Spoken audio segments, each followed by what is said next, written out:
Since Nigeria returned the democratic rule in 1999, both the Independent National Electoral Commission and National Assembly have consistently amended the country's electoral laws before and after each general election.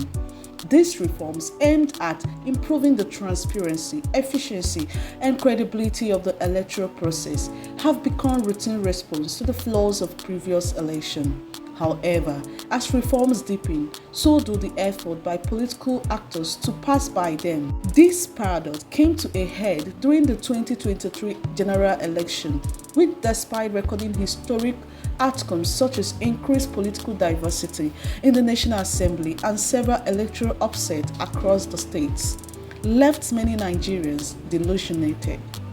The election was marred by technological glitches, operational lapse, voter suppression, and non-compliance with electoral laws, dashing the hopes of citizens, especially young people who once believed in the power of the ballot. With the 2027 election on the horizon, many political heavyweights have already begun grassroots mobilization.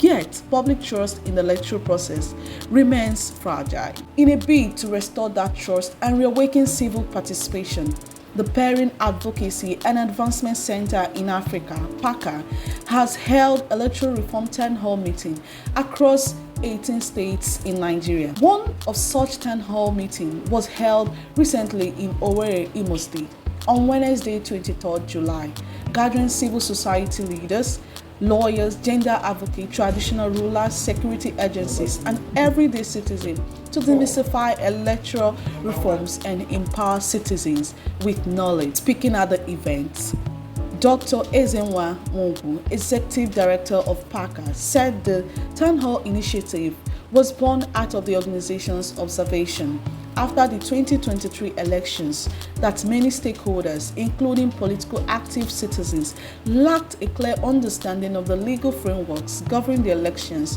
such as Electoral Act 2022 and INEC guidelines. To a gap that Parent Advocacy and Advancement Center saw in the aftermath of the 2023 election.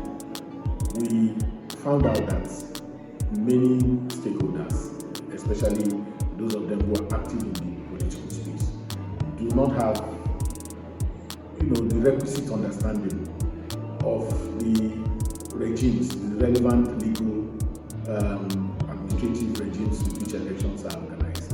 And so we thought to popularize it. That is the Electoral Act and the guidelines. And now the improvements and the innovations that have happened since 2015 and 2025, many people don't know this. So we are feeling that gap.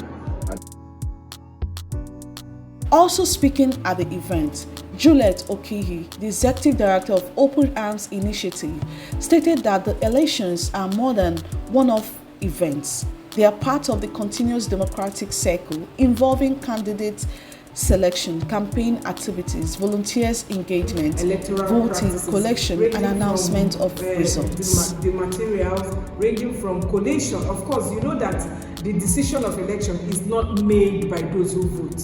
It is at the point of collection and announcement of results. So if some of these yearnings and complaints can be reflected in the Electoral Act, and also good systems are put in place to check electoral fraud, I think it will be a win-win for all. Barrister Ndidi Anike, a legal practitioner, emphasized that the electoral reform must involve collaborations between politicians, the judiciary, civil societies, and citizens.